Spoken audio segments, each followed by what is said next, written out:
Two games, Vlad Guerrero homering in both. Michael Taylor goes yard with a 3-run shot in the ninth. Pirates a 5-3 win in Houston.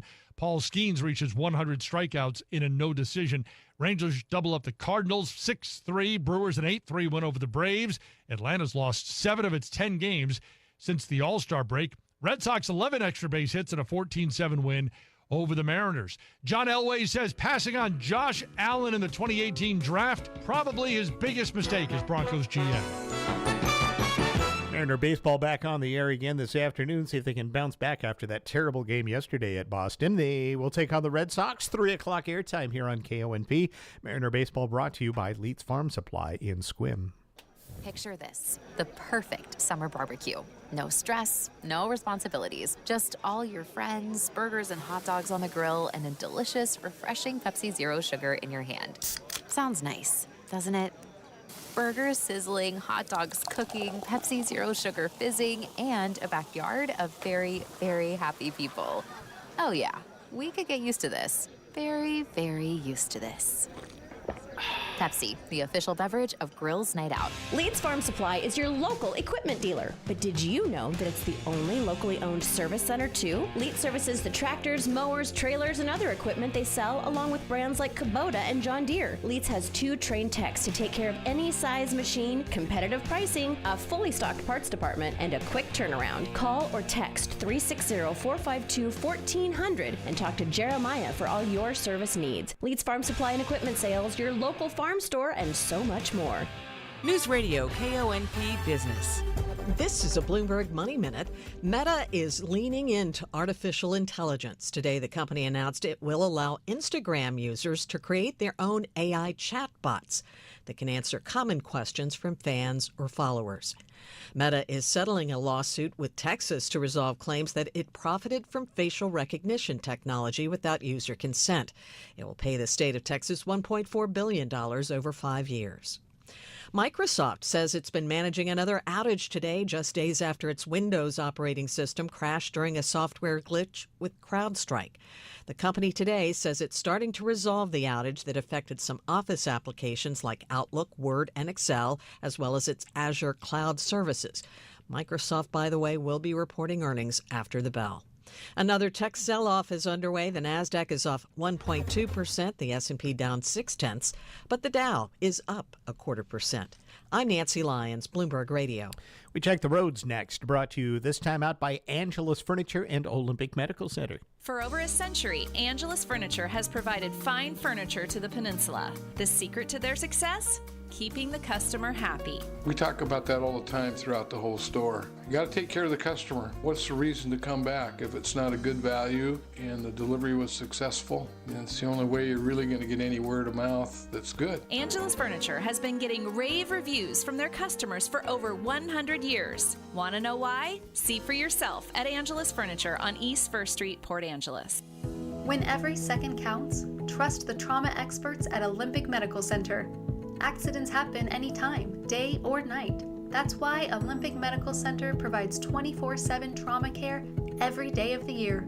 Our dedicated trauma team is here around the clock to handle your emergencies with expertise and compassion.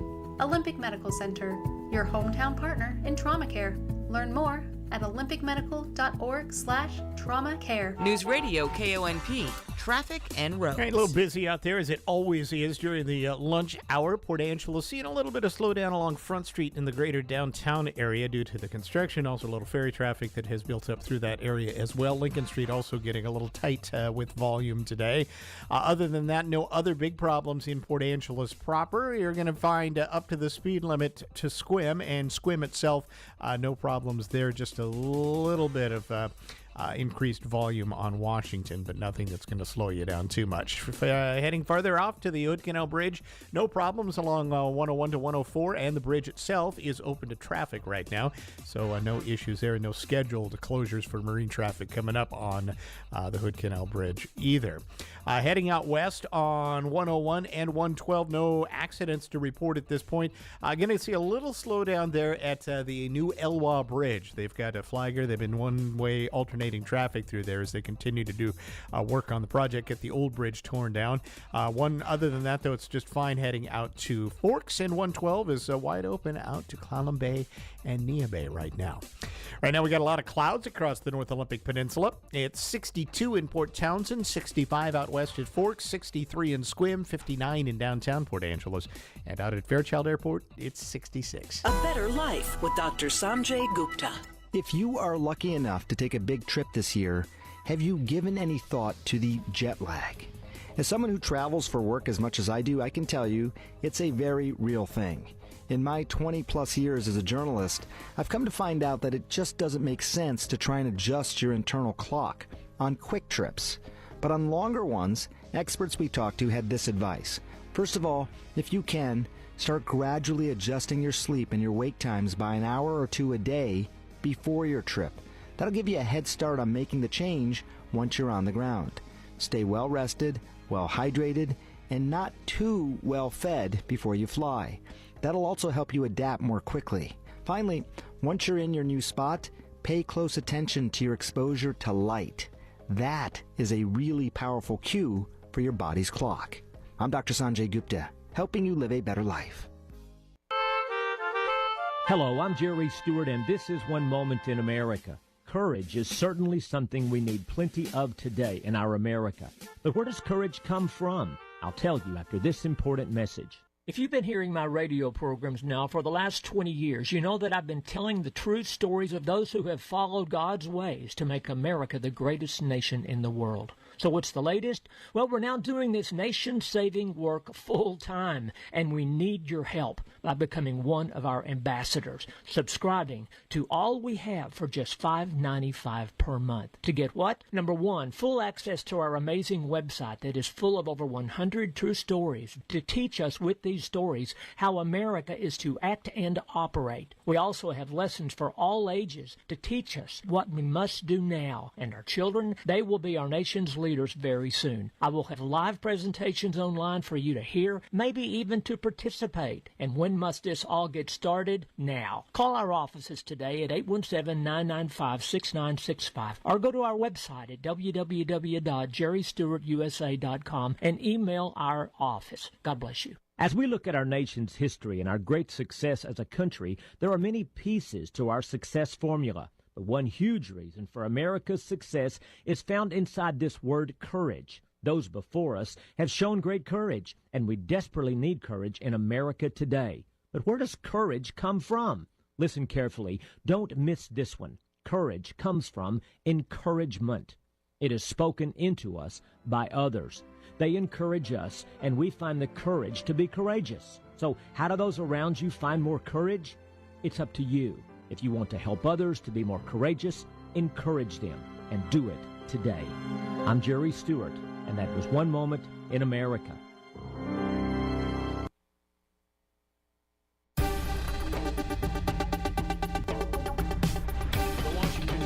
Network, I'm Rob Francis. After igniting 52 days ago about 10 miles away from Stehekin, the Pioneer Fire is now burned to within less than 8,000 feet of the historic community, and Level 3 evacuation notices have been issued for its 95 permanent residents. Fire Information spokesperson Lauren DeRocher said although the circumstances are dire, a change in the weather is offering some much-needed help for firefighters who are working desperately to save the town. Fire activity has moderated with the cooler temperatures and wetter weather we're having, and helicopter work in that area are slowing the progression of the fire. Fire managers are concerned about a pattern of extremely hot and dry weather expected to move into the region by the end of the week. Concerns among elected office holders over the Pioneer Fire continue to grow after those evacuation notices were issued for Stehekin. Chelan County Commissioner Tiffany Gehring says she's fearful about residents refusing to leave. I would foresee that there are several people that are not going to evacuate, which will put us in an interesting situation for emergency management. The fire, now within a mile of the town, has burned 500 additional acres. And a wildfire burning north of Pomeroy in Garfield County forced evacuations yesterday. The Garfield County Sheriff's Office said the fire started on South Dedman Road. The homes in the area were under the evacuation warning, though the city of Pomeroy was not. The U.S. Forest Service and Washington Department of Natural Resources are fighting the fire. For more on these stories and others, download the WSNN mobile app. You can also visit our website, WashingtonStateNews.net. Breaking news this hour from townhall.com. I'm John Scott. There's been an Israeli strike in Lebanon, targeting the terrorist commander who's accused of being behind the deaths of 12 children and teens in a rocket attack on the Israeli-controlled Golan Heights over the weekend. Israel has blamed that rocket attack on the Hezbollah terrorist group, which has denied any role in the attack. Today's Israeli airstrike hit Hezbollah's stronghold south of Beirut. Donald Trump sending mixed signals about a presidential debate with Kamala Harris. It's unclear if Trump will face Vice President Harris in a debate, although he said he probably will. He had agreed to a September 10 debate with Joe Biden before the president dropped out of the race, but is now questioning the terms of that agreement. Pressed during a Fox News interview if he will debate Harris, the former president said, quote, "The answer is yes, but I can also make a case for not doing it." Greg Clugston, Washington. Also at townhall.com, a heat wave has landed on Paris and much of France as Olympics competitions continue. The 2024 Olympics famously launched with a rain-soaked opening ceremony that drenched athletes and spectators alike. Now the Games is facing the opposite experience, a heat wave. Most of France is under a warning, with temperatures in Paris and surrounding areas expected to climb to 95 degrees Fahrenheit or higher. The heat wave's expected to be even worse in the south of France, including the region around the Mediterranean city of Marseille, that's hosting Olympic competitions like soccer and sailing. I'm Charles de Ledesma. Stocks are mixed after more drops for big tech stocks like Microsoft. The Dow ahead 126 points, but the Nasdaq is losing 231 points. More at townhall.com. Government debt is now exploding by an unprecedented $1 trillion every 90 days. Think of that. It's a clear sign that our nation's finances are spinning out of control, and it's putting the savings of every one of you at risk. Hello, I'm Lance Wallnow, a news analyst and best-selling author and an evangelical leader. I'm deeply concerned about the impact this runaway debt is going to have on Christians like you who have worked hard to build your own nest egg for your family. To protect your financial future in these uncertain times, you need to diversify with something tangible and proven, like physical gold. That's why I recommend a gold IRA. To learn more, text FAITH to the number 989898, and my friends at Birch Gold Group will rush you a free info kit on how to move your IRA or 401k to physical precious metals, tax and penalty free. So don't wait. Just text the word FAITH to 989898 to get your free info kit on gold IRAs. Birch Gold Group is the only company I trust. There's no obligation. So text FAITH to 989898, and I pray this information helps you achieve prosperity and peace of mind. A knife attack at a dance workshop in England has left 3 children dead and 9 more injured. Around the world, people take their young children to events like this, and parents drop them off and leave them to enjoy a few hours. And that is what happened here yesterday, except a man came in and started stabbing people. 3 young girls have died. There are 5 other children in a critical condition, and also 2 adults in a critical condition. The police say that those 2 adults tried to protect the children in their care when the man came in. BBC correspondent Nikki Schiller. Iran has sworn in a new president, a reformist politician who pledged to keep trying to remove economic sanctions imposed by the West over Tehran's nuclear program. Breaking news at townhall.com. Kari Lake aims to win the GOP primary in a closely watched Arizona Senate race. It's primary day in Arizona, and Kari Lake is looking to easily win the Republican nomination for U.S. Senate, setting up a fierce battle for a seat that could be crucial to deciding control of the Senate. Lake built a national profile in Donald Trump's Make America Great Again movement, and he's been campaigning with her. Lake's GOP primary opponent is Sheriff Mark Lamb. The winner of that race will face Democratic U.S. Representative Ruben Gallego, who is running unopposed. I'm Julie Walker. An earthquake has rattled the desert area east of Los Angeles. No immediate reports of damage or injuries. The U.S. Geological Survey says the magnitude 4.9 quake occurred about 1 p.m. local time Monday. It was centered northeast of the community of Barstow. More on these stories at townhall.com. I'm John Scott. This is the Newsradio KONP Noon Report. Todd Ortloff in the KONP News Center. Here's a look at what's happening on this Tuesday, July 30th. Clallam County Commissioners are considering a sales tax increase to support arts programs in the area. The state approved a bill allowing counties to implement a 0.1% sales tax increase to fund nonprofit arts organizations. Part of the funds must also be used to collaborate with arts programs in local schools. In a work session yesterday, commissioners heard from proponents of the measure. Manny Callowell of the Inspire Washington Group noted that 3 entities have already approved similar sales tax measures in their areas of the state. Here in Washington State, we have 3 programs. Cultural Access was approved by the legislature in 2015. The city of Tacoma passed it in 2018. The city of Olympia passed it in 2022. And most recently, King County passed it as our first county program with unanimous support of King County Council after a very long and thorough public process, and they're moving into implementation right now. The sales tax initiative would generate about $1.8 million annually in Clallam County. Arts Northwest Executive Director Karen Hannon stated that the initiative could facilitate partnerships with the county to help distribute that fund. But we know that when this is successful, the end results for the community on multiple levels are really, really substantial. And this could be on the economic front. It's certainly good on the community viability and community gathering front. It increases tourism. Commissioner Randy Johnson expressed support for the arts proposal, but voiced concerns about implementing a tax measure, especially right now. It's very important from an economic standpoint. As you said, tourism master plan is a component, and it's very important. But, I wear also a different hat, which is worried about our financial situation in this county, which is not robust, I guess is the best way to put it. And not only are we looking at multitudes of layoffs that are occurring, but much of other issues that we have related to that for county finances. And timing's not exactly the greatest. Commissioners also expressed concerns with having a better definition of what a program would look like, especially for specific areas and schools in the county.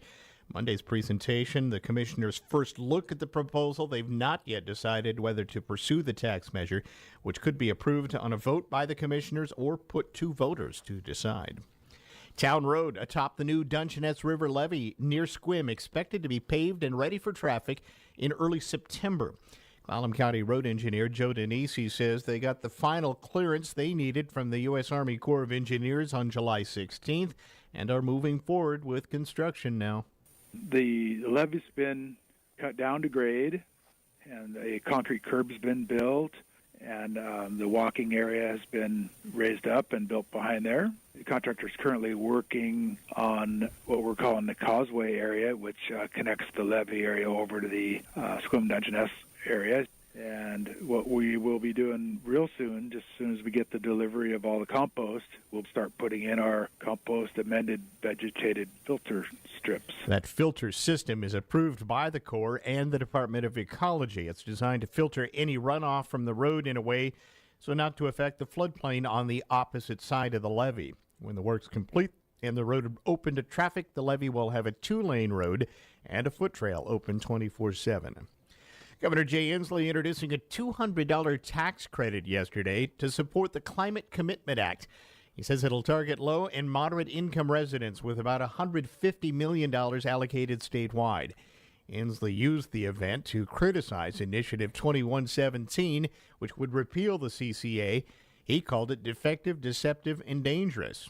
But Brian Haywood of Let's Go Washington argued this rebate fails to do anything to reduce carbon emissions and is just an attempt to buy voter support. Inslee defended the tax credit, saying, quote, they're taking away $200 from these families, and that's reprehensible. A Thurston County judge has ruled that the State Department of Children, Youth, and Families must return 43 young men who were sentenced as juveniles back to juvenile detention by the end of the week. The individuals aged 21 to 25 had been transferred to the Washington Correction Center in Shelton due to safety concerns at the Green Hills School in Chehalis. Judge Ann Edgler determined that the transfer violated a settlement agreement requiring hearings and attorney access before the moves. DCYF argued that returning the men to Green Hill would be dangerous, but Edgeler denied their motions to alter the agreement, delay the transfer, or extend the deadline. The department has not confirmed if they'll comply with the ruling. A 67-year-old former resident of Rhode Island, Texas, and Chicago was convicted late Friday in U.S. District Court in Seattle, connected to his scheme to smuggle duffel bags full of drugs across the Strait of Juan de Fuca, using a jet ski and an inflatable raft to get the drugs to his contacts on Vancouver Island. You might remember our story back in April of 2021 when a family on a beach near Port Angeles found a partially submerged duffel bag there on the beach. The family alerted law enforcement, who found more than 50 pounds of meth inside the bag, as well as 2 pounds of fentanyl powder. Soon after, a different beachcomber discovered a partially submerged and deflated Zodiac-style raft on the beach and noted a U-Haul van coming and going from the area. Then, just days later, a different beach walker reported finding 7 more duffel bags stashed under a bridge just up from the beach. Those bags contained 342 pounds of meth. The estimated wholesale value of the drugs in Canada was about $1.5 million U.S. John Sherwood was convicted following a 6-day trial on multiple drug charges and conspiracy to commit international money laundering. The FBI was able to trace the duffel bags to Walmart and could pinpoint the sale, identifying the buyer as Sherwood. Other evidence, such as U-Haul rental records, motel registrations, and storage locker records, linked Sherwood to the smuggling attempt. At the trial, evidence revealed that Sherwood had brought the drugs up to the Olympic Peninsula from Southern California, but that the overall smuggling attempts had failed. Back a couple weeks ago, the Clallam County Elections Office notified that voter pamphlets had not been delivered to all households in the county. They say that was due to vendor printing and delivery issues. Well, yesterday, Clallam Elections notified that the pamphlets arrived earlier than expected, and U.S. Postal Service carriers began delivering them over this past weekend. Voters who've not received a voter's pamphlet in Clallam County yet should expect to get one early this week. Now, elections officials say their office continues to work with the Postal Service and their print vendor to create a solution to prevent errors and delays in the future, and they emphasize that no ballot deliveries have been affected by the errors. A 16-year-old accused of murdering a 10-year-old girl with stray gunfire pleaded not guilty in court yesterday. Darian Johnson faces 3 counts of assault and second-degree murder in the death of Anfa Abukar Muhammad, who was struck while sleeping during a shooting in May at the Creston Point Apartments in Skyway. King County prosecutors also revealed Johnson has 2 other pending cases, one involving a stolen car, another for recklessly firing shots at the same complex about a month after that fatal incident. This is Newsradio KONP. Hello, I'm Graham Ralston, independent candidate for Congress in Washington's 6th District. I spent 7 years in Washington, D.C. as a senior federal executive. I know what does and doesn't work. I'm a 5th-generation resident of Port Angeles.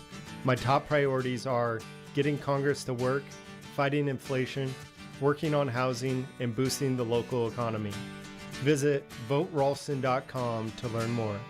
Paid for by Ralston for Congress. You're invited to the 2024 Northwest Herbal Fair, August 16th through the 18th at the Lake Leland Amphitheater near Quilcene. An educational extravaganza in a festive, fun atmosphere. 90 workshops led by 60 expert teachers, beginner as well as advanced classes. The Northwest Herbal Fair has something for everyone. Enjoy a vibrant vendor village with over 50 vendors offering a wide range of herbal products and food. It's the Northwest Herbal Fair, August 16th through 18th. Come camp on site for a weekend experience or day trip with single-day tickets as low as $40. Children and teens get in free. Here's a bonus for early birds. Now through July 31st, receive reduced-cost weekend passes. Visit nwherbalfair.com for tickets. Blending education, food, fun, and music. The Northwest Herbal Fair, August 16th through 18th, is the only large herb gathering in the Pacific Northwest this year. If you are into herbs, you will not want to miss it. Visit nwherbalfair.com.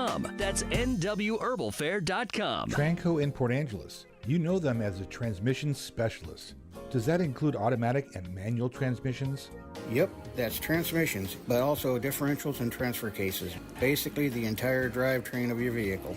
That's Mitch from Tranco Transmissions here in Port Angeles. So if you're seeing leaks, feeling vibrations, or there's burning smell, let us troubleshoot to get to the root of the issue.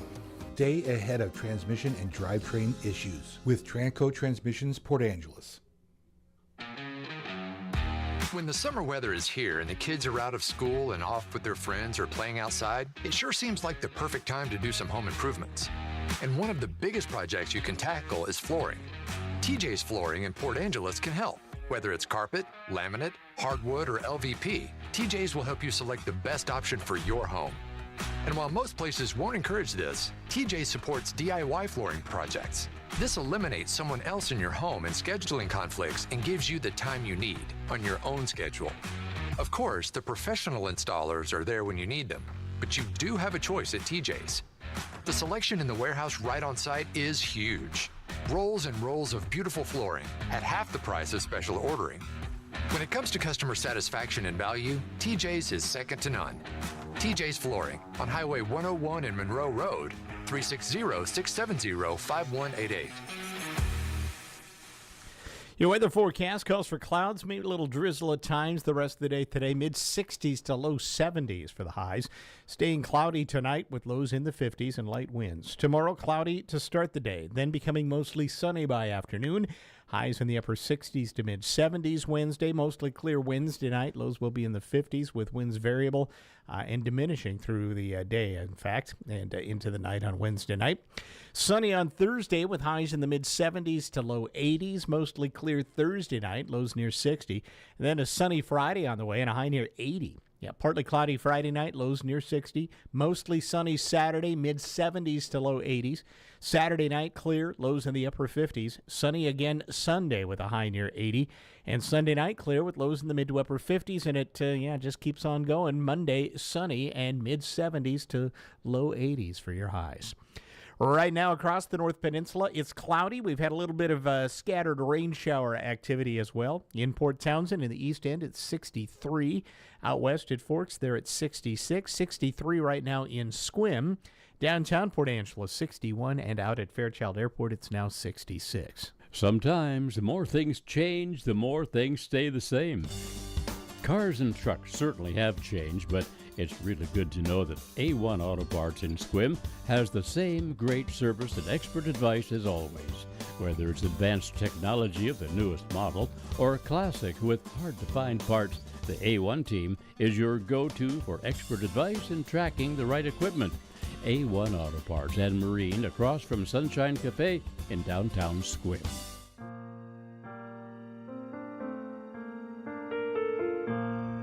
Hello, this is Amanda Huff with Sequim Valley and Harper Ridgeview Funeral Chapels. I'd like to take a moment to tell you about a new, exciting, and environmentally friendly development in the funeral industry. It's called Natural Organic Reduction, or simply Terramation. Perhaps you've heard of it. Terramation is a process in which the body, after death, is returned to the earth in a carbon-neutral, eco-friendly manner. The process takes place in a controlled environment, and all that remains is a natural, odorless, compost-like material. If you'd like more information about Terramation and advanced planning, call us today at Harper Ridgeview in Port Angeles or Sequim Valley Chapel in Sequim, and one of our knowledgeable and caring funeral professionals will assist you in answering your questions. Harper Ridgeview and Sequim Valley Funeral Chapels, because your loved ones deserve the best.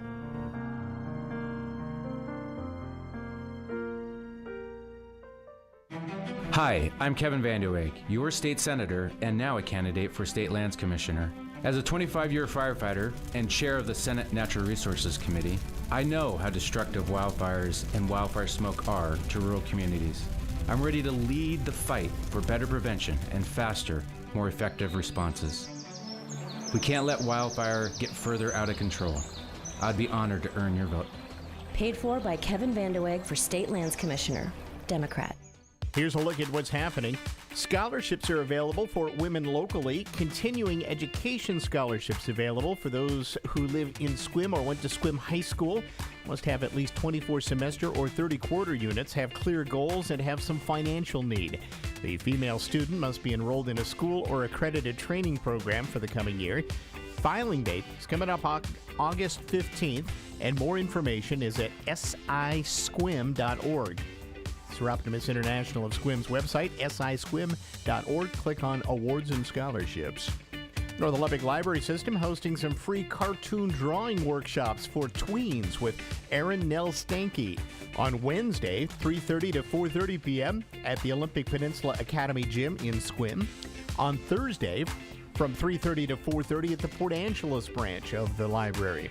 Local library inviting adults to attend an introduction to meditation event with Melanie Barclay. It'll be Thursday, 5:30 p.m. to 7 p.m. at the Port Angeles branch of the library.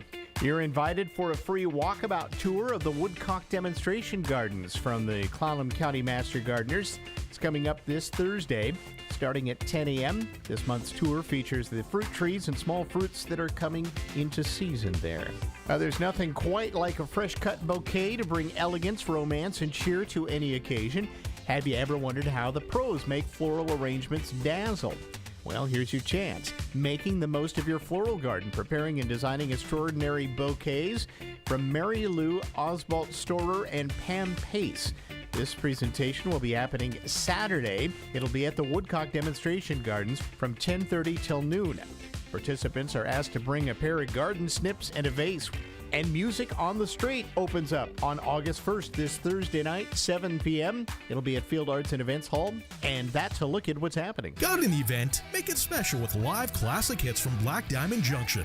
The band voted best on the peninsula the past 7 years in a row. We hired BDJ for our anniversary party. Their classic hits were so good and kept all generations of our guests dancing. What a great band and the best entertainers. We had them for an event and won't hesitate to bring them back again. No question. BDJ made our annual family and friends party the best ever. So professional and great to work with. Get more info at blackdiamondjunction.com or Black Diamond Junction on Facebook and Instagram. Newsradio KONP Business. This is a Bloomberg Money Minute. Minutes to go ahead of Wall Street's closing bell, and stocks are on track to end the day mixed, mostly lower, with the tech sector taking a real beating ahead of earnings after the bell from Microsoft and more big tech results later this week. Right now, the Dow is up by about 0.33%, but the tech-heavy NASDAQ down 1.33%, the S&P down 0.5%. About the biggest gainer, shares of the organic grocer Sprouts Farmers Market up 14% after strong sales last quarter. Shares of JetBlue Airlines up 12%. Its new CEO announced a turnaround plan today, looking to cut billions in costs, including scratching orders for new jets and eliminating service from 15 underperforming cities.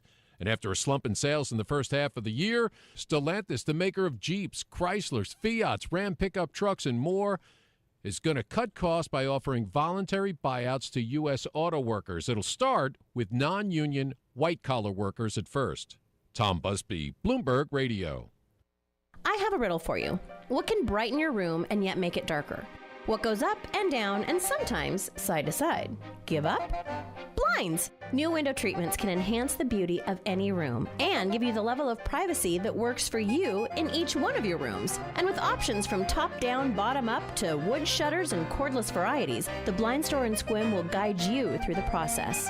And right now, you'll get 20% off. The Blind Store by McCrory, next to the licensing depot in Sequim. Bad Boy Mowers' legendary reputation for build strength, performance, and value is now available with Bad Boy tractors. From mid-size to subcompact models, powered by 22 to 35 horsepower water-cooled diesel engines, your tractor work just got real. Easy. On the farm, the ranch, or even around the house, Bad Boy tractors deliver on power and durability all day, every day. Leeds Farm Supply and Equipment Sales is your Bad Boy tractor dealer in Sequim. Bad Boy tractors. Work with an attitude. Newsradio KONP. Traffic and roads. At the Clallam Transit Dispatch Center we go. That's where Steve's standing by. He's got an eye on the roads for us this noon hour. Good afternoon, Steve. Hi there. Hey, good afternoon, everybody. Well, we're doing pretty good out there. It's definitely picked up a little bit more steady traffic out there this lunchtime hour. Things are moving along reasonably well, but expect some slowdowns around both the Port Angeles and Sequim area, especially downtown Port Angeles along Front Street there. Front and Laurel, they're putting the temporary automated stoplights in down there. So just watch that intersection while they're getting things set up. But just expect some delays headed down through there. If you're on the highway between Port Angeles and Swim, no issue. Things are moving along fairly well, but it is busy out there. Beyond that, Hood Canal Bridge is good to go with no scheduled marine openings. State ferries pretty much all the way across the border running behind. So be sure and check their website if you're going to be traveling across the water this afternoon. If you're headed out to the west end, 101, we're in good shape all the way out to the Forks area. A little slowdown on the Elwha Hill as they continue to do some cleanup work down there. The rest of the way, we're in good shape. A few spotty rain showers, but other than that, we're moving along quite well. So everybody take care. Be safe this afternoon. This is Steve reporting live from Coloma Transit for KONP. All right, thanks, Steve. Well, if you're filling up for a summer road trip, going to cost a little bit less than a week ago, as we hear from ABC's Alex Stone. In most of the country, gas prices are steady or inching down, except in the Great Lakes region because of a refinery outage. But analysts say weak demand for gas this summer and lower oil prices have led to gas prices staying steady in recent weeks. The Energy Department reports in the past week the average price of regular unleaded went down a penny to $3.48 a gallon. That's 27 cents a gallon less than regular unleaded was a year ago at this time. Alex Stone, EBC News. Now, a federal appeals court temporarily blocked the Transportation Department from requiring airlines to disclose ancillary service fees up front to customers when you book.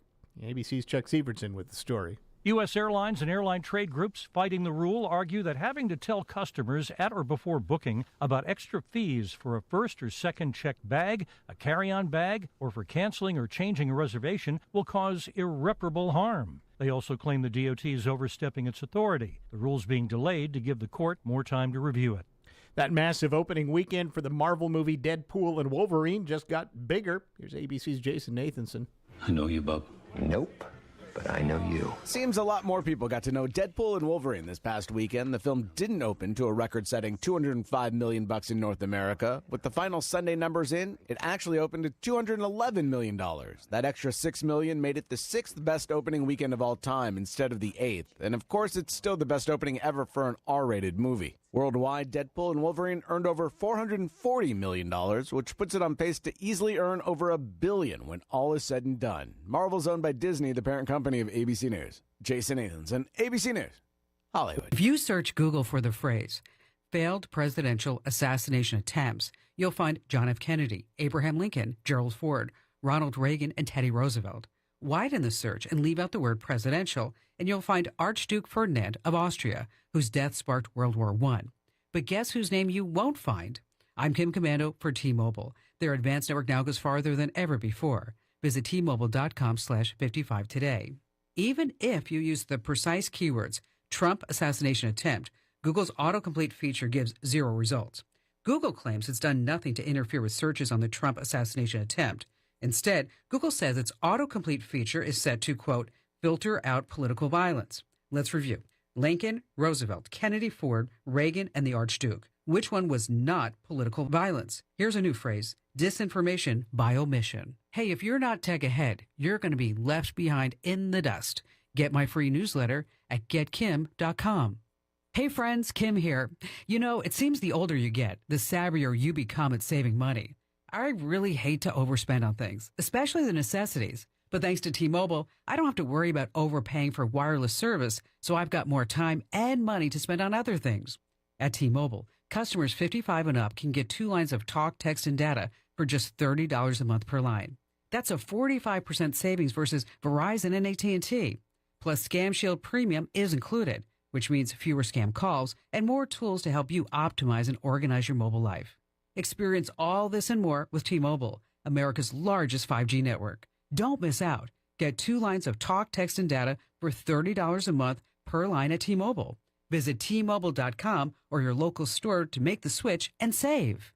With AutoPay using debit or bank account plus taxes and fees. 25% off 2 lines versus AT&T Starter and Verizon Welcome. Plan benefits vary. See details. Capable device required for Scam Shield. Turning on Scam Block. My block calls you want. Disable anytime. You may not be a doctor, but you can still save a life. I'll tell you more after this.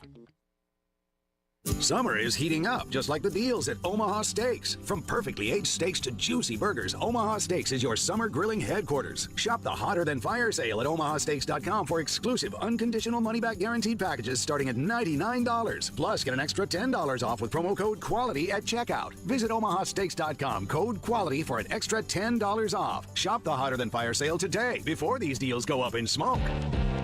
Omaha Steaks, America's original butcher.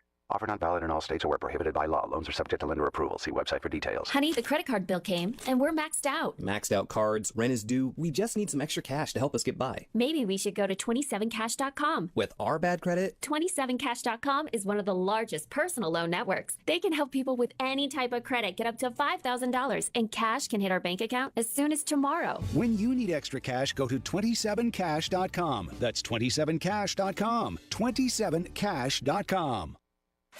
CPR involves pushing on someone's chest to maintain blood flow for someone who has gone into cardiac arrest. Now, there is evidence that children as young as 4 years old can be trained so they can potentially help save a life. It's important to remember the steps. First, call 911. Then, push hard and fast on the middle of the chest until help arrives with hands-only CPR. If an AED or automatic defibrillator is available, and many are, use it. It will talk you through exactly what to do. Don't worry about hurting a person with CPR chest compressions. The person is already dead. All you can do is help. With Your Body, I'm ABC's Dr. Jennifer Ashton. Rising costs for necessities in healthcare? What's a working family do? I am Nate Tyler, a candidate for the 24th District. My roots run deep. I am the only candidate born and raised here. I am running for the State House. I served in the Marine Corps, own a small business, and served 12 years on the Makah Tribal Council. In Olympia, I will fight to lower costs, access mental and behavioral health services, and quality, affordable childcare for our working families. I ask for your vote in August. Paid for by Vote Nate Tyler, Democrat. Hi, this is Brandon Johnson, General Manager of Price Ford in Port Angeles. The weather is great and so are the deals here at Price Ford. What kind of great deals do we have, Brandon? After rebates, up to $10,000 off MSRP and rates as low as 0% for 72 months. Those are great deals. Our selection hasn't been this good in a couple of years. Speaking of great selection, our pre-owned inventory is fantastic. We have taken in some amazing trades, many of them low mile, one owner. So if you're in the market, now's the time to buy. Visit us at priceford.com. We're the talk of the peninsula. Newsradio KONP, Port Angeles Squim, FM 101.7 and 101.3, a Radio Pacific station. From ABC News, I'm Brian Clark. Another day of testimony about the security process leading up to the attempted assassination of former President Trump from the interim Secret Service Director Ron Rowe. I cannot defend why that roof was not better secured. And senators say more needs to be done. Ron Johnson of Wisconsin said, "We have to have transcribed interviews of all the Secret Service personnel at the site, people involved in the planning. This is just table stakes, and we need those interviews fast. We need them now because memories fade." The director, Kim Cheadle, has already resigned, but Democratic Senator LaFonza Butler of California suggested more people should pay with their jobs. I agree with the acting director's position that there should be further accountability held. And so, no, I don't think that was enough. The Senate also voted 91-3 to pass a package of bills intended to keep kids safe on the internet. Tech lobbying group NetChoice called it unconstitutional, but Senate Majority Leader Chuck Schumer said COSA and COPPA will be the most important updates to federal laws protecting kids on the internet in decades, and a very good first step. President Biden called on the House to send those bills to his desk without delay. The White House says there's a significant number of federal workers fighting the dozens of wildfires burning in the West. Press Secretary Karine Jean-Pierre said over 7,000 federal personnel from the U.S. Forest Service and the Department of the Interior are on the ground across California and the Pacific Northwest, helping fight the blaze and keep people safe. Largest fire, the Park Fire near Chico, California, is the 5th largest in state history. The Israeli military struck Beirut, the capital of Lebanon, saying it was targeting the militant commander who killed 12 children and teens in the Golan Heights. ABC News confirms the target is Fawad Shukr, also wanted by the U.S. for the 1983 Marine barracks bombing. You're listening to ABC News. you can host the best backyard barbecue. When you find a professional on Angie to make your backyard the best around. Connect with skilled professionals to get all your home projects done well. Inside to outside, repairs to renovations. Get started on the Angie app or visit Angie.com today. You can do this when you Angie that. My doctor told me my blood pressure is borderline. I figured I could worry about it or do something about it. So I took control with Garlic Healthy Blood Pressure Formula. It works safely and naturally to help maintain healthy blood pressure with a custom blend of garlic, vitamins, and minerals. And it's odor-free. I'm taking charge with Garlic Healthy Blood Pressure Formula. These statements have not been evaluated by the FDA. This product is not intended to diagnose, treat, cure, or prevent any disease. The term natural references only the garlic in the product. Use as directed. One of the most watched athletes at the Summer Olympics for the United States delivered, helping Team USA to gymnastics team gold. Simone Biles closed things out to the United States to clinch their third gold medal in the last 4 Olympic Games, ahead of Italy and Brazil, who won silver and bronze, respectively. It's the hottest day of the year in Paris, and weather conditions in the Seine River led to more testing, and that forced the postponement of the men's triathlon. Health officials in San Francisco say it's time to mask up again. California is among the states where COVID-19 viral activity is very high, according to wastewater samples, and San Francisco's public health department is telling residents they should mask up again in public places. Dr. Peter Chin Hong is an infectious disease expert at the University of San Francisco. There's just so much COVID going on right now that with a very transmissible strain. He says masking up will decrease some transmission. Alex Stone, EBC News. Coast Guard will hold a public hearing in September about the deadly Titanic submersible disaster. The experimental Titan submersible imploded on the way to the Titanic last June, killing all 5 people on board. And Instagram users can now create AI versions of themselves. The company says creators and business owners can use the profiles to speak to real humans for them in chat threads and other areas. I'm Brian Clark, ABC News. End-of-life decisions are hard. Be it pre-planning or sudden loss, you need to have an advocate in your corner, which is why I wholeheartedly recommend Drennan and Ford Funeral Home and Crematory in Port Angeles, the only locally owned funeral home and crematory in Clallam County.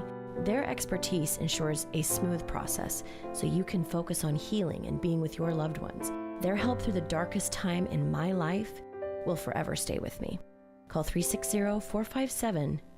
Hi, my name's Adam Birnbaum, and I'm running for state representative in the 24th Legislative District. Too many people in our community are struggling. We need less ideological extremism and more bipartisanship. My campaign is about working with everyone to build affordable housing, create well-paying jobs, and improve our healthcare system. Our district deserves a candidate who will focus on common-sense solutions to the most important issues in our community. Learn more at electadambirnbaum.com. Paid for by Elect Adam Birnbaum, Democrat. KONP News brought to you by RE/MAX Evergreen Real Estate. Outstanding agents, outstanding results. 457-6600. Clallam County Commissioners considering a sales tax increase to support arts programs in the area. The 0.1% sales tax increase would fund nonprofit arts organizations and also programs in local schools. They heard about it in a work session this week. They have not taken a stand yet on whether to pursue the tax measure, which could be approved by a vote of commissioners or put to voters to decide. Town Road atop the new Dungeness River levee near Sequim will be paved and ready for traffic in early September, according to the Clallam County Road Engineer Joe Denisi. He says they got the final clearance they needed from the U.S. Army Corps of Engineers July 16th and are moving forward with construction. Here's your News Radio KONP forecast, brought to you by Olympic Game Farm. Cloudy skies this afternoon with highs around 66. North winds around 5 miles per hour. Lows dip down to about 55. Tonight, overcast skies. Mainly sunny skies tomorrow. Daytime highs approaching 69. Lots of sunshine and dry Thursday and Friday with highs in the mid-70s. Looking further out, 75 Saturday, 75 Sunday, and 74 on Monday. To recap, highs reach 66 today, a low of 55 tonight. We should top off around 69 tomorrow. That's a look at your forecast. I'm meteorologist Paul Trombley. Currently, it's 68 degrees.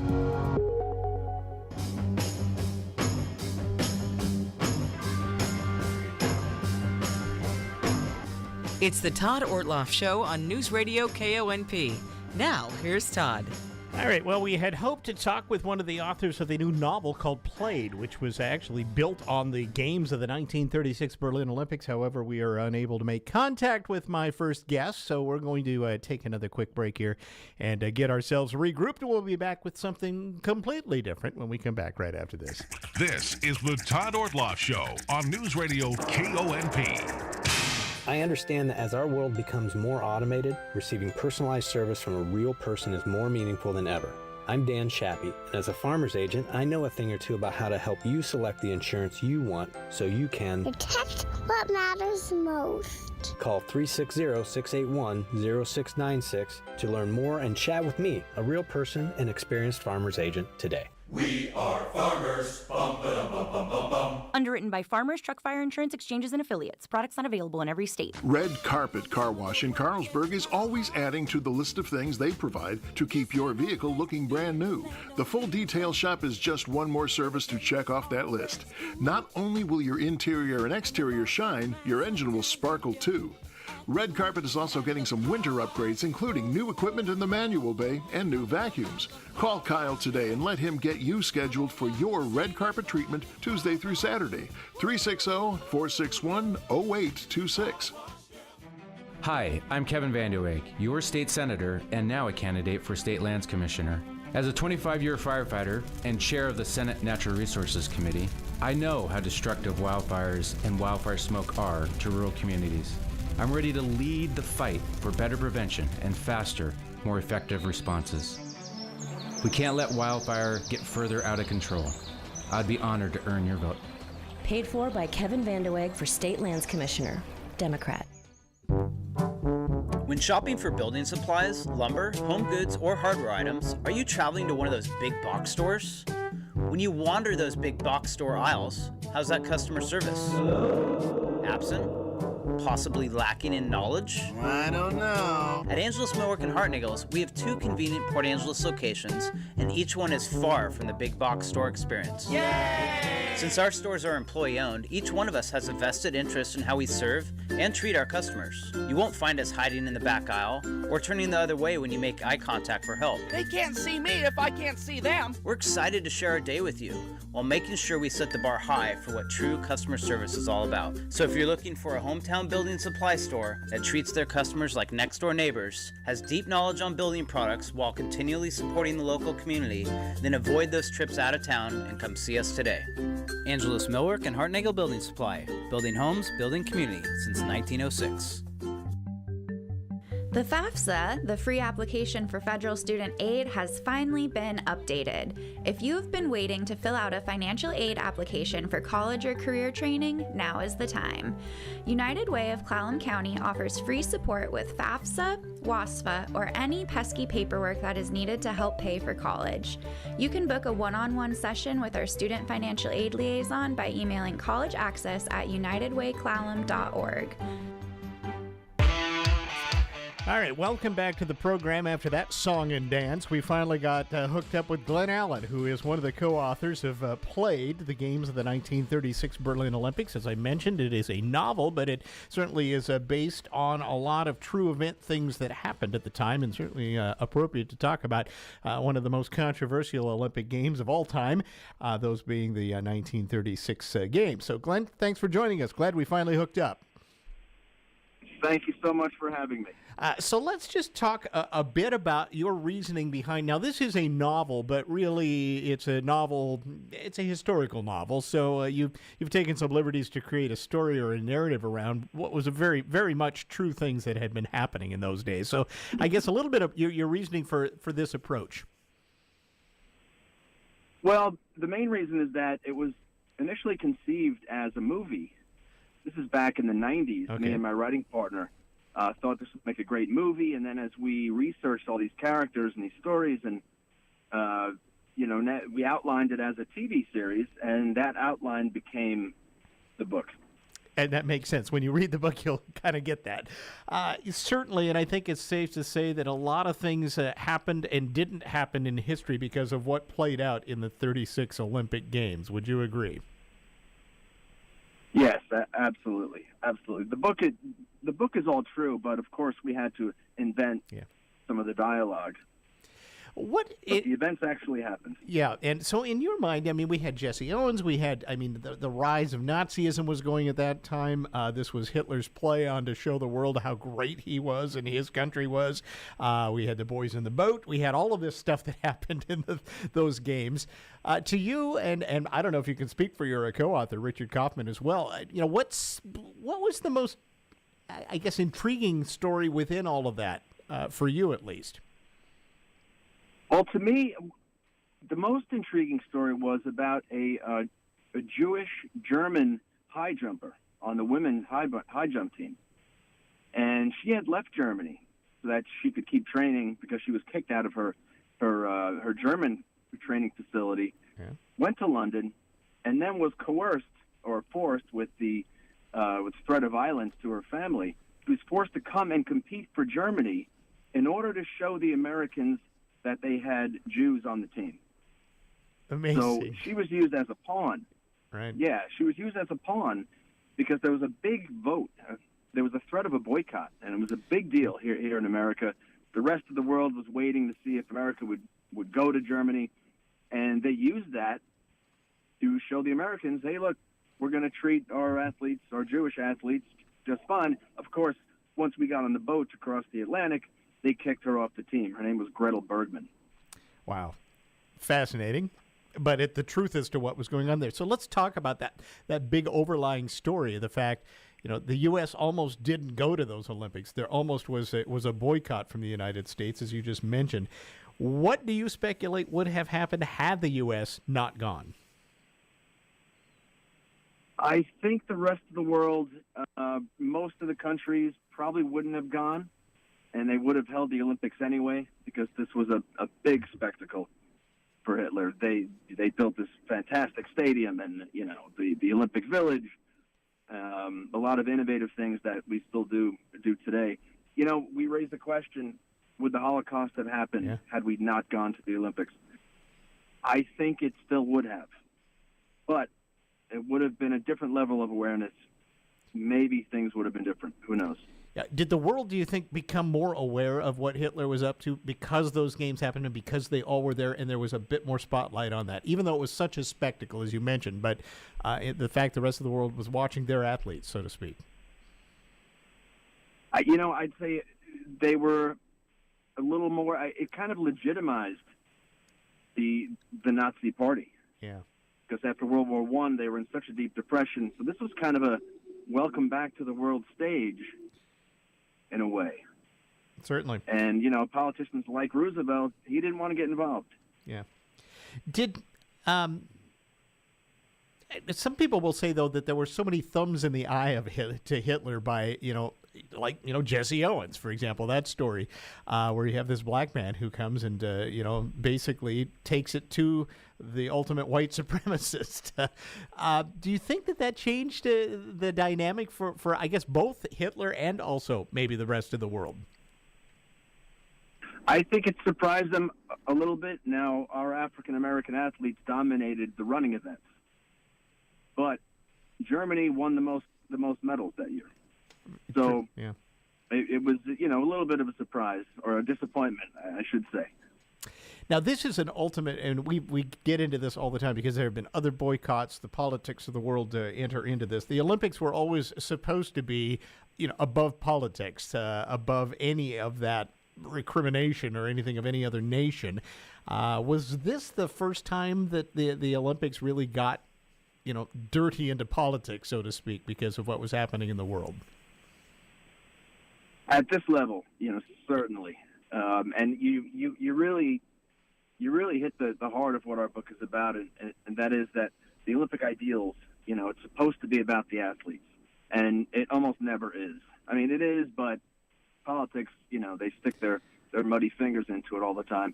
And in our story, it's really the athletes who rise above all of the politics and the pressures and the racism and sexism and misinformation, and the athletes are the real heroes, as it should be. Yeah, absolutely. Do you think, though, that in some ways the 36 Olympics set the stage for future, boycotts and more politics that entered into the game as well? Because it always seems like there has to be that first time, and this may have been that first time. I think so, and I think a big part of it is technology. That the 36 games was the first that was televised, but it was only shown regionally.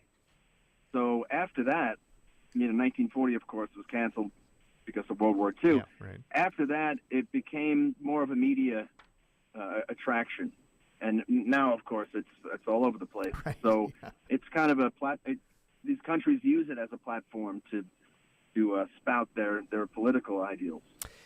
Draw a little parallel, if you will, as you watch the games right now in Paris going on with what happened back then and just the Olympic spirit and all of that. What are your thoughts as someone who's put a lot of research into just the Olympic ideal, so to speak? Yeah, I think it's gone as expected. I was expecting to see protests of the Israeli team, although I found out yesterday there was a group of protesters doing yelling Heil Hitler against one of the Israeli teams, and that was really, really horrible. And then, of course, you have the Russian team that doesn't have a country. So it's kind of, there are parallels. I think the biggest one is that these countries are kind of using the Olympics to propagate their own country's ideals.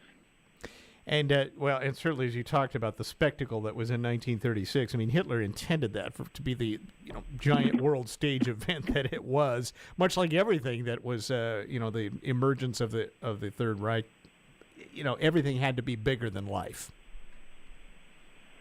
Yeah, exactly. And it was really Goebbels, his propaganda minister, right?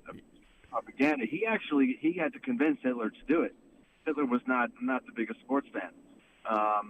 But he soon realized, this would be a great way to show the world that we're back.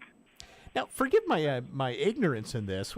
Did they select host cities the same way then as they do now? What was the process then to get a hosting of the Olympics? They did, and it was a big deal. Back then, they would the host country was. They hosted the Winter and Summer Games. So the Winter Games in 36 were also held in Germany, a different part of Germany. Interesting. Okay. But that was voted on back in 1931, prior to most of Hitler's anti-Jewish laws. That's what I was going to get to, is because as you follow the Olympics now, it's sometimes a decade out before, from the announcement of you being hosting and you actually hosting a game in your city. So in a lot of ways, the politics of Germany changed from the time it was awarded, Berlin was awarded the Olympics, to the time that this actually happened. Yeah, exactly. Hitler was not chancellor when they were awarded the games. Which makes it even more curious, I guess, as to the how it all played out at the end. What do you think we can learn from this, going back to 1936? I mean, there's some obvious things, but as somebody who's put this all together into this book, and ultimately you'd hoped it had been a TV series, what is the takeaway in 2024 for what happened in 1936? Well, one of the things is that, as I'm watching these games now in Paris, is that it really is supposed to be about the athletes. And, all these things that we bring up in the book, like I mentioned before, racism, sexism, manipulation, misinformation, that was going on, and it's still going on. Mm-hmm. But really, these athletes, they just want to compete. The Americans, the African Americans wanted to go stick it to Hitler, and so do our Jewish runners. The other athletes from other countries, they just wanted to compete because it happens once every 4 years. And, while they cared about politics, competing was the main thing. And they didn't want to get involved in all of these politics that were going on. And I think it's the same way today, like the Russian athletes who don't have a team. Yeah, They just want to compete. And I get it as well. Certainly after the 36 week, we've talked about some other things as well, but we've had some awful things happen in Olympics since then. 72, of course, was the massacre of this Israeli Olympic team that happened. You mentioned about some of the protests you thought you might see in these games. The world is just a cruel place, I guess. Do you ever think we could get to a point where we could get it to it's just truly about the athletes and the competition?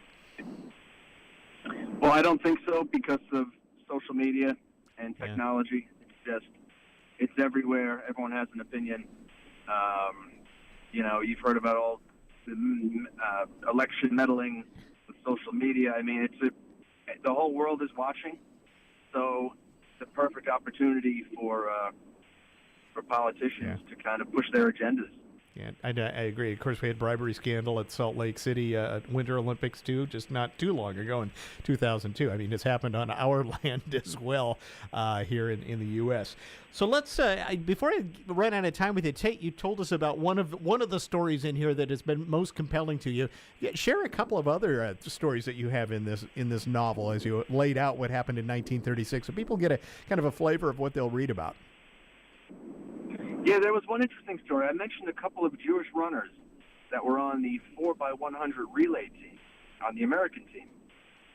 And the morning of the race, the head of the American Olympic Committee, his name was Avery Brundage, he's one of our main characters, a notorious anti-Semite.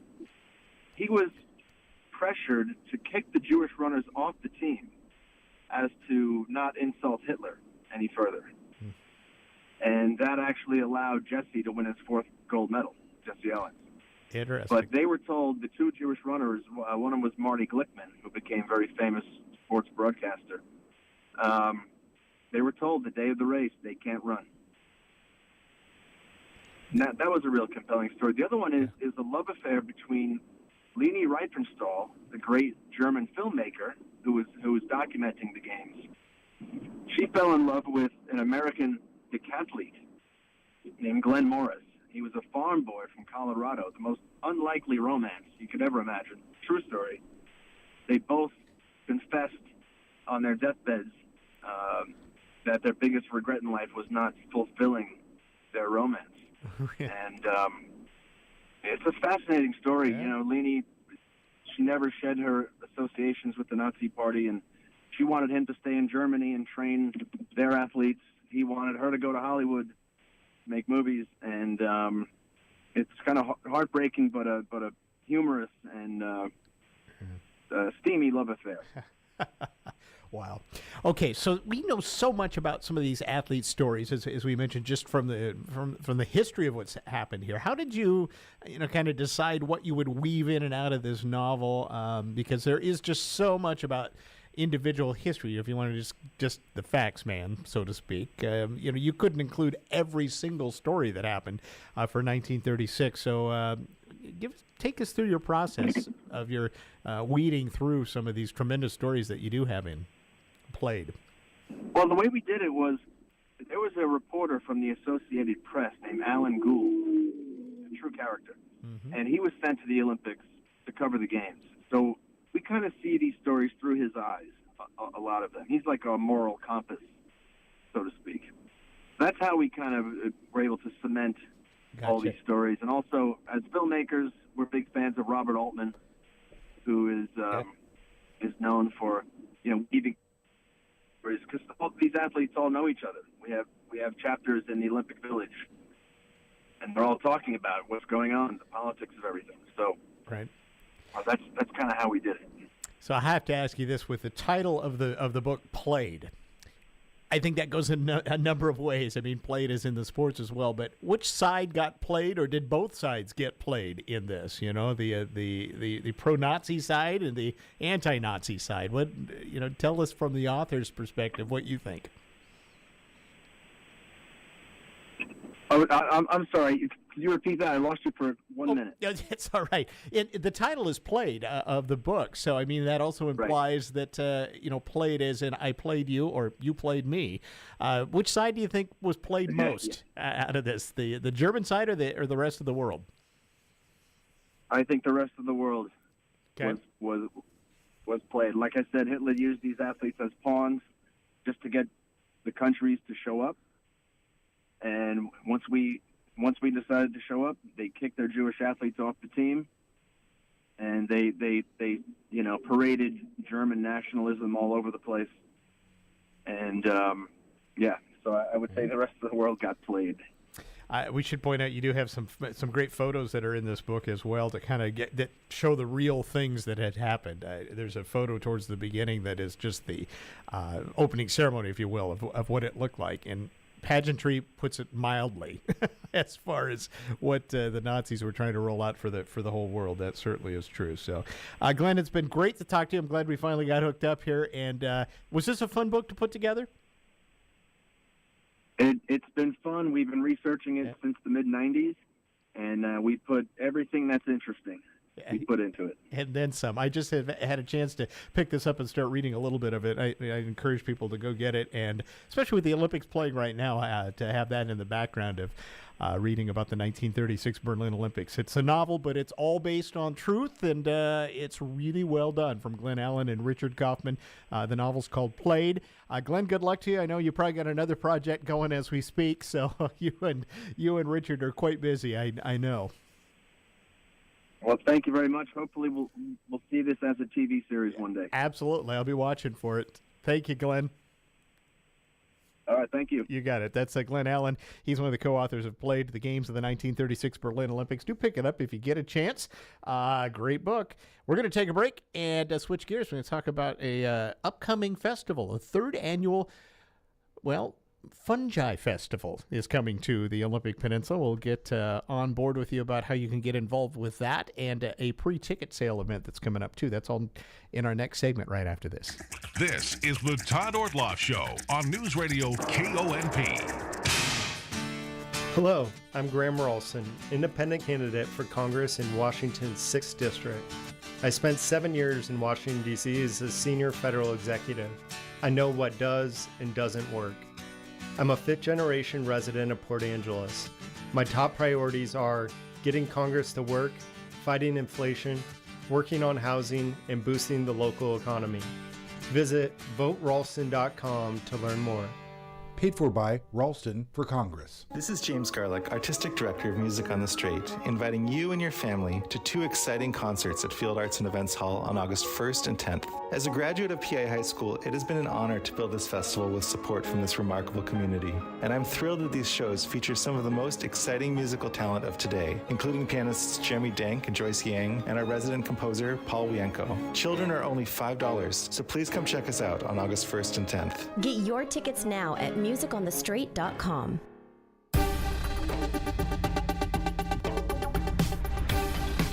For the Washington State News Network, I'm Rob Francis. The state has been ordered to return nearly 4 dozen men to juvenile detention after they were transferred to adult prisons earlier this month. The judge in Thurston County ruled the Department of Children, Youth, and Families broke a settlement agreement when it transferred 43 men over the age of 21 from Green Hill School in Chehalis to the Department of Corrections. State law says that minors who are sentenced as adults can be housed in juvenile centers until the age of 25. A dozen adult men face charges for attempting to have sex with minors after a sting operation organized by the State Patrol in Wenatchee over the weekend. Undercover officers posted ads on a website known for prostitution or worked through chat rooms to get a response from people looking for sex with underage girls. Men are accused of communicating with undercover officers and with arranging to meet at various locations for the activity. And 2 species of shark have been found in the Puget Sound that aren't normally in those waters. Researchers from Oregon State University caught a broad-nosed 7-gill and a soupfin shark in the southern portion of the Salish Sea. The 7-gill shark gets its name because it has 2 more gills than other sharks. The soupfin is rare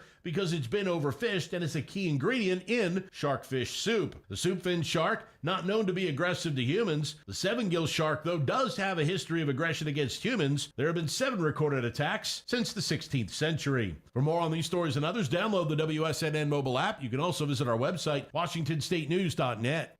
In 2023, the Pacific Power Irrigation Load Control Program paid over $100,000 in incentives to their participating Oregon and Washington growers. Right now, they're enrolling new customers for 2024. Pacific Power Irrigation customers in Oregon or Washington with pumps of at least 25 horsepower and a seasonal runtime of at least 200 hours may join. Participation is easy. There are no enrollment fees, and you can earn bill credits on your irrigation account. Help increase the efficiency and reliability of the electric system while lowering your electric costs. To learn more about peak energy reduction and your estimated incentives, call 855-664-FARM. That's 855-664-3276. Or email them at pacificpowerilc@connectedenergy.com. Brought to you by Pacific Power in partnership with Connected Energy. Here's your News Radio KONP forecast, brought to you by Olympic Game Farm. Cloudy skies this afternoon with highs around 66. North winds around 5 miles per hour. Lows dip down to about 55. Tonight, overcast skies. Mainly sunny skies tomorrow. Daytime highs approaching 69. Lots of sunshine and dry Thursday and Friday with highs in the mid-70s. Looking further out, 75 Saturday, 75 Sunday, and 74 on Monday. To recap, highs reach 66 today, a low of 55 tonight. We should top off around 69 tomorrow. That's a look at your forecast. I'm meteorologist Paul Trombley. Currently, it's 68 degrees. Welcome back to the show. Going to talk about mushrooms for the next segment here. It is almost time. Actually, because there's something happening this weekend related to this, but it's all about October 17th through the 20th, the third annual Olympic Peninsula Fungi Festival, which is all about mushrooms and things related to that. And we have the organizer, the guy who actually started all of this 3 years ago, David Rogers, with us. David, it's great to see you again. Thanks for coming in. Yeah, thanks for having us. And I guess, first of all, let's talk about the Fungi Festival in general, what it's looking like this year. This started from just, I remember your first year, it's like, well, let's just see what happens. You had a room, I think, or two at the Red Lion, and you had some folks come in for a day, and that was about it. Yeah, it was a one-day event, no real vending space, anything like that, just really focused on the presentations and proving that it was something that we had interest in. And man, it really did do that, because we had 250 tickets available and they sold out just extremely quick. We had people come up from California even that first year, and some other places we were really surprised to see. So we knew that people would come to this area for something like that and really embrace it, and that we needed to grow into a bigger space. And so that's what moved us towards the fairgrounds last year, and it really did just feel like the perfect fit for that event.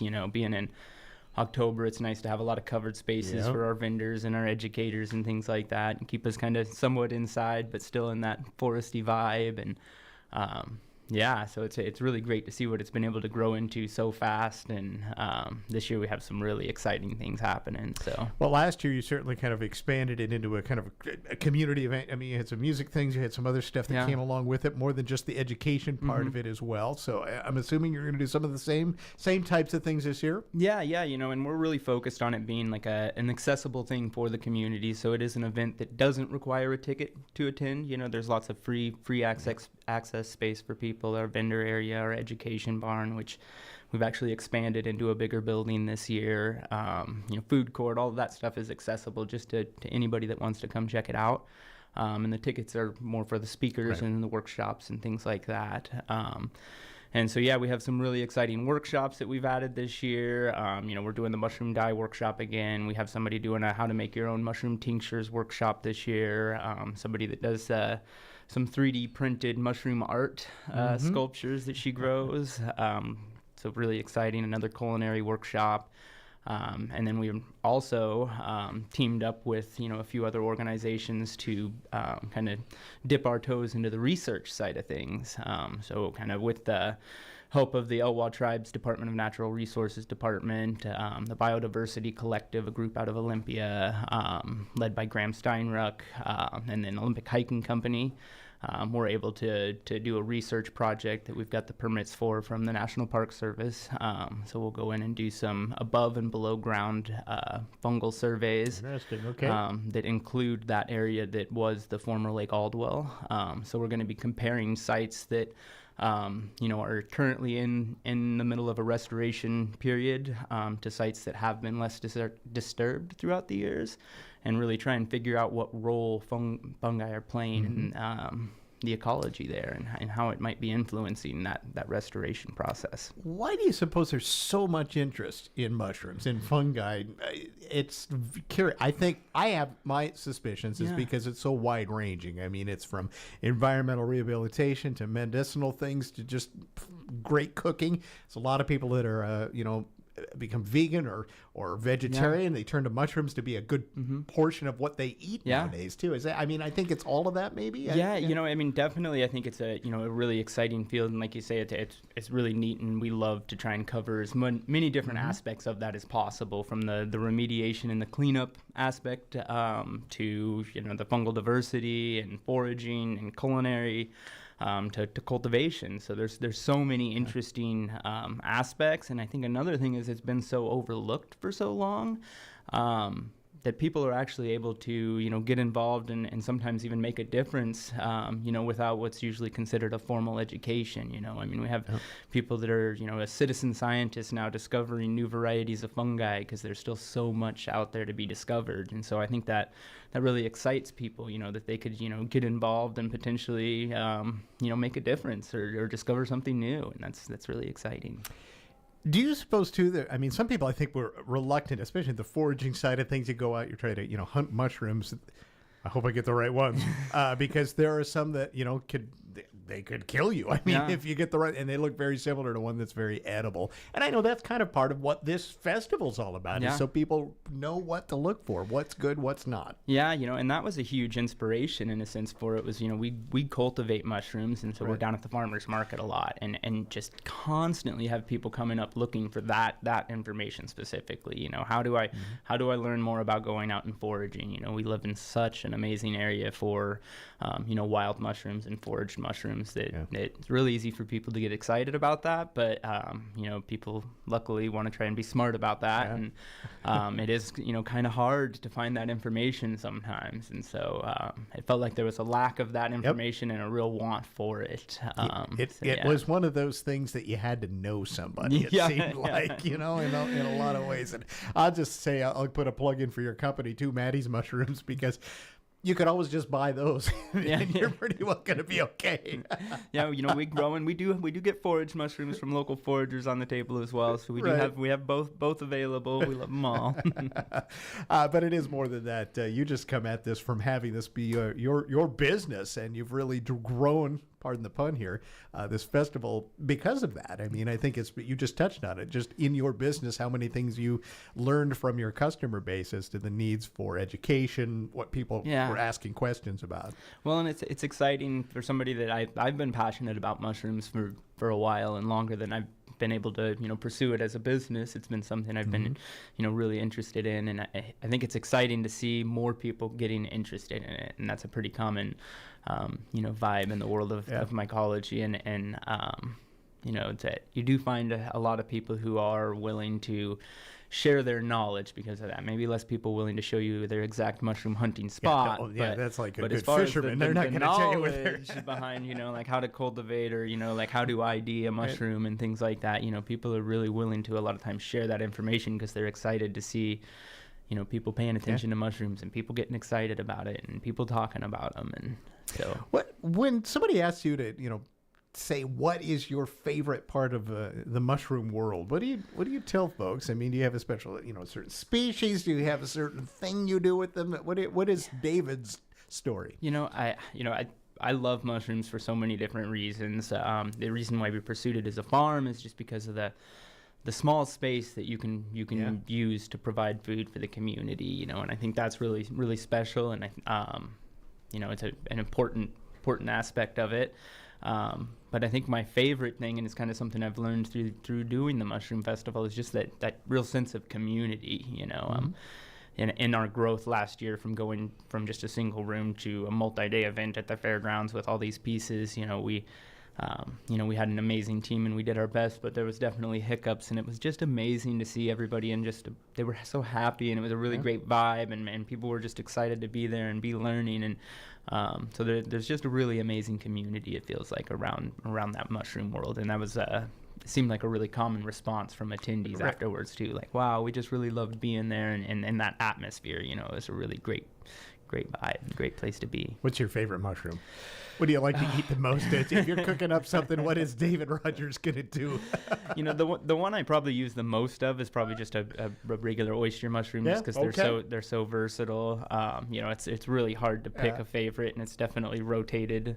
I love lion's mane and the health benefits that are associated with that. And that's what I wanted to get into next, is that there are a lot of supplements that are built around mushrooms now. Yeah. And this is a real part of the festival too. Yeah, and one of my favorite books on that subject, there's a really wonderful book by Robert Rogers, who's one of our returning speakers this year, called The Fungal Pharmacy, and it really gets into just each mushroom and what the medicinal benefits are and how to get those out of it. And it's really amazing to see what pretty much every mushroom seems to have some benefit.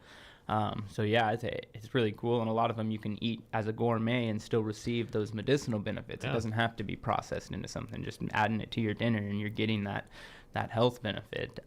So that's really amazing. Yeah. And it tastes good too on top of it, right? It's definitely one of the more, I think, enticing aspects for people, is that kind of health and that natural health, and taking that, And actually, Robert Rogers, the speaker who's returning to speak on that, actually got us a little plug in National Geographic magazine in April this past year. So it's definitely a very exciting and interesting topic. And And you mentioned about gourmets cooking mushrooms and things. I know one of the things, there's a lot more ways you can cook up your mushrooms, get them ready to eat, than just sautéing them, for example. Yeah. Right? Yeah, one of my favorite things to do with the lion's mane is the lion's mane crab cake. See, there you go. Yeah, they did last year at Crab Fest, actually, and it was really neat to see the reviews on that, and how people were at an event like that eating a crab cake that didn't have any crab in it, and happy to do it. That's so, right. So you can learn some of those little tricks as well when you come out to the festival. Okay, so you talk about, you've got free events at the festival. You also have ticketed events. You have certain things. So I think you probably are going to say go to your website to find out a bit about speakers and who you might want to see. But let's talk about how do you help someone through getting their full experience at the festival this year? Right, definitely. Our website's going to be a great resource for information. Follow us on social media. We have a wonderful person, taking on that aspect of it and really trying to get as much information out via those channels. We have a mailing list that you can sign up for. We'll have a graphic schedule out here very, very soon that lets everybody know who all's coming. And a lot of them are listed on the website already. And then tickets will be available via Eventbrite here starting after the ticket launch party that we have coming Which up. leads me right into my next thing. The reason we have you here is that, the festival's in October, but this Saturday, you're going to launch your ticket launch gets underway. So let's talk about this. Is it Country Air? Yeah, this event has been really supported by the community, and sponsorship has been really key to it surviving through the early years. And so trying to figure out more ways to kind of thank our sponsors and get involved with our sponsors. And Country Air coming back on as our presenting sponsor this year. So we decided to do a ticket launch party that we'll be doing down there Saturday, August 3rd. So this Saturday from 10 to 2. And we're just doing a special price on weekend pass tickets that day for $40 instead of the $60 that they'll be. You save $20 if you show up and buy it early. Yeah, so you save a third of the cost. What does a weekend pass? What does that get you? Just so folks know what they're getting with that. So that'll give you access to all the presentations that are happening on the main stage this year. We did reduce down to one stage this year because it seemed like that was one of the feedbacks we received. It was hard to see everybody because some of it overlapped. So we went down to one stage to ensure people can see every speaker that's coming and really get the full experience out of that. So it'll give you access to that stage both days, Saturday and Sunday. Okay. When your tickets go to regular price, you can get a weekend pass or a per day pass, correct? Is that going to be offered again this year? Yeah. So there'll be Saturday only pass, Sunday only pass, and then a weekend pass option. Okay, so you can watch for that. But the best thing to do would be get down to Country Air between 10 and 2 on Saturday. Yeah, and it also gives it gives the locals a chance to really get that special deal too. So you alluded to this at the top of the segment, though. What has been the biggest surprise to you in all of these 3 years you've done this? The support, I guess, in a sense. It was really interesting. The very first year, we had a chance to set up at Crab Fest and kind of promote the event, and it was really neat to see people from all over the United States coming and showing their interest in it, talking about it, whether it was the psychedelic aspect, the gourmet aspect, the medicinal aspect. People are really interested in supporting the mushroom movement, I guess. Let's touch on the psychedelic aspect, because this makes the news a lot. How do you treat that subject at your festival? Because it's a bit controversial. Yeah, so it's something that I'm a supporter of. I would really love to long term or short term see the city come to a resolution similar to what Port Townsend has done, where they're providing kind of some safety around the community who's looking to improve their mental health through natural plant medicines. There seems like there's a lot of potential. I've talked to a lot of veterans, a lot of past addicts, a lot of adults who have been on a mix of, a variety of antidepressants and things like that their entire adult life, and are finally at a place where they don't have to take those. So it seems like there's a lot of potential for it. So we've always supported it and made space for the education around it. Because that's what we can do at this point in time, is make a safe space for people to come and learn about what's happening. So this year we will have a panel, primarily focused on local people this year. Last year we had, leaders from the decriminalized nature movement from Oakland come up and stuff. But we'd really like to kind of focus on what's happening with those decriminalization movements at the state level and the areas that have had success decriminalizing and what that's looking like for those areas. That's just one aspect of the whole festival. I think that's part of what's unique about your festival. Perhaps why it's gotten legs so quickly is that there's just so much involved when we get into the world of mushrooms and fungi and in general. Well, and like you said, it has become such a hot topic that you have seen certain festivals kind of really switch to focusing just on that. And we try to put it at the end of the day. We do, still really want to support it. We understand that's not what everybody's coming for, so we still, cover everything. And I want to also touch on, we mentioned the remedial stuff. Are you going to have a talk about that again this year? Because that's a thing. Environmental cleanup through mushrooms is a huge thing, for example. There's a lot of stuff like in that vein. Yeah, we're really excited to make that our keynote for this year. And kind of switching that conversation. So we're doing a Friday night keynote dinner again, and Danielle Stevenson is coming up from the Austin area, and she's just been a real leader in I guess like actual field work for remediation and cleanup of these toxic sites and waste sites. It is fascinating when you get into that science. So really excited to have her come and present on that topic. It's not something I'm very knowledgeable on, but I think it's such an important aspect of it and very interesting. And then we'll also have Howard Sprouse in our education barn, and he'll be doing a workshop as well at the event for people to He's your local guy on that stuff around here. And he's just kind of the local expert as far as that topic goes, for sure. Right. So we certainly and I think it's safe to say we live kind of in the mushroom capital of the world, which is fitting to have the mushroom festival here as well. We grow them well around here because of our climate. Yeah, I joke about that often. We definitely live in the perfect spot to have a mushroom farm. That's for sure. Yeah. Keeping them happy up here, other than maybe July and August is not too hard. Yeah. Right now, that's taking a little rest. We'll just say that. But the wetness is coming soon enough. With that, all those great mushrooms. We do live in such a amazing space for fungal diversity, and I think that's why it's been so easy to get the amazing mycologists that we've had participate interested in coming out. Oh, absolutely. Here. Come check out the field work, if nothing else. Love to come play around on the Olympic Peninsula for a few days. All right, David Rogers, it's always great to see you. Good luck with the festival coming up. We'll probably chat with you again before it actually gets here. We'll invite people again on Saturday to go to Country Air in downtown Port Angeles between 10 and 2, and you can save a third off the price of a weekend pass for the third annual Fungi Festival. Or just come say hi. hi, or you can just come say hi to Dave and the crew. And the festival itself out at the Clallam County Fairgrounds, October 17th through the 20th.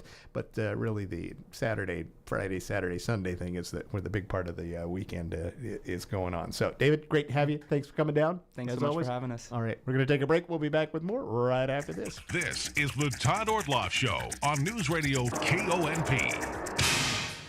I understand that as our world becomes more automated, receiving personalized service from a real person is more meaningful than ever. I'm Dan Shappy, and as a farmer's agent, I know a thing or two about how to help you select the insurance you want so you can protect what matters most. Call 360-681-0696 to learn more and chat with me, a real person and experienced farmer's agent, today. We are farmers. Bum, ba-dum, bum, bum, bum, bum. Underwritten by Farmers Truck Fire Insurance Exchanges and Affiliates. Products not available in every state. Red Carpet Car Wash in Carlsberg is always adding to the list of things they provide to keep your vehicle looking brand new. The full detail shop is just one more service to check off that list. Not only will your interior and exterior shine, your engine will sparkle too. Red Carpet is also getting some winter upgrades, including new equipment in the manual bay and new vacuums. Call Kyle today and let him get you scheduled for your red carpet treatment Tuesday through Saturday. 360-461-0826. Hi, my name's Adam Birnbaum, and I'm running for state representative in the 24th Legislative District. Too many people in our community are struggling. We need less ideological extremism and more bipartisanship. My campaign is about working with everyone to build affordable housing, create well-paying jobs, and improve our healthcare system. Our district deserves a candidate who will focus on common-sense solutions to the most important issues in our community. Learn more at electadambirnbaum.com. Paid for by Elect Adam Birnbaum, Democrat. Dr. Sam Skovgard here, General Surgeon at Olympic Medical Center. If you've noticed a bulge beneath your skin, on your abdomen or groin, it could be a hernia. And if it's causing you pain, it's time to talk to your doctor. If your hernia requires surgery, your general surgery team at OMC is here to help. Talk to your primary care provider if you think you may need treatment for a hernia. Let's keep you healthy and hernia-free together. Learn more at olympicmedical.org/hernia. At Olympic Peninsula Title, old-fashioned customer service never goes out of style. We've been closing real estate transactions in Clallam County for 40 years and have earned the repeat business of our customers. We treat people with respect, do what we say, put the security of our customers' funds and information as priority number one, and always provide service with a smile. When it's time to choose a title company to close your transaction, opt for Olympic Peninsula Title. See why we've been voted best title company in Clallam County over and over again. This is James Garlick, Artistic Director of Music on the Straight, inviting you and your family to 2 exciting concerts at Field Arts and Events Hall on August 1st and 10th. As a graduate of PI High School, it has been an honor to build this festival with support from this remarkable community. And I'm thrilled that these shows feature some of the most exciting musical talent of today, including pianists Jeremy Dank and Joyce Yang, and our resident composer, Paul Wienko. Children are only $5, so please come check us out on August 1st and 10th. Get your tickets now at musiconthestraight.com. All right, we leave you with a laugh or two this afternoon. Of course, the Olympics are going on right now. They've had a lot of sports to it. But what if bull riding was an Olympic sport? Well, comedian David Crow has some thoughts on that. Bull riding. I say put it in the Olympics so you can watch the other countries try it. That'd be the best part. Because they would have no clue. Some guy from Spain would show up with sparkly pants, little cape and a hat. Oh no, Paco, you gotta get on him. You just can't jump out of the way and say you're done. Hell, we got a clown that can do that. Well, I know he's mad. You wait till we hike his jimmies up a little bit. My favorite, the Mexicans. The Latinos. They don't show it bull right. Okay, but can we cut the legs and chop it down a little bit? He's riding too high, Holmes. I think the only country that wouldn't flinch would be the Australians. You know, they're like the Americans of the Southern Hemisphere. They'd all show up. Well, if they're going to hike his nuts up, they better hike mine up too. If they can take it, I can take it. This is Australian rules, bull riding now. I'll ride him for 8 seconds. He rides me for 9. All right, and one more for you as we leave you with a laugh. Comedian Franklin A.J. on marathon runners who come in last place. You know, taking last in those long races. That's what I do a lot of times in the Olympics. When I watch those races, I like to focus on the people taking last in those races. This was not their goal. I mean, you just know this. To get out of bed early at 4 in the morning, you know, and run and deny themselves. You know, they weren't thinking, yeah, you know, if I do this every day for 4 years, someday, I will take last in the Olympics. I know it. You see that last now. I'll be so far behind. I'll be the only one on the track. They'll all have to look at me.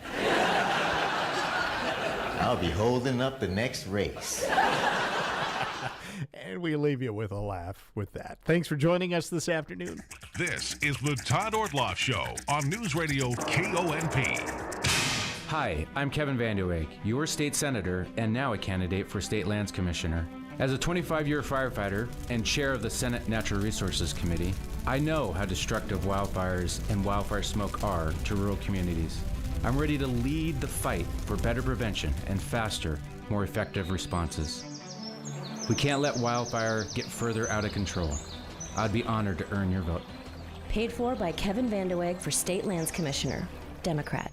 You're invited to the 2024 Northwest Herbal Fair, August 16th through the 18th at the Lake Leland Amphitheater near Quilcene. An educational extravaganza in a festive, fun atmosphere. 90 workshops led by 60 expert teachers, beginner as well as advanced classes. The Northwest Herbal Fair has something for everyone. Enjoy a vibrant vendor village with over 50 vendors offering a wide range of herbal products and food. It's the Northwest Herbal Fair, August 16th through 18th. Come camp on site for a weekend experience or day trip with single-day tickets as low as $40. Children and teens get in free. Here's a bonus for early birds. Now through July 31st, receive reduced cost weekend passes. Visit nwherbalfair.com for tickets. Blending education, food, fun, and music. The Northwest Herbal Fair, August 16th through 18th, is the only large herb gathering in the Pacific Northwest.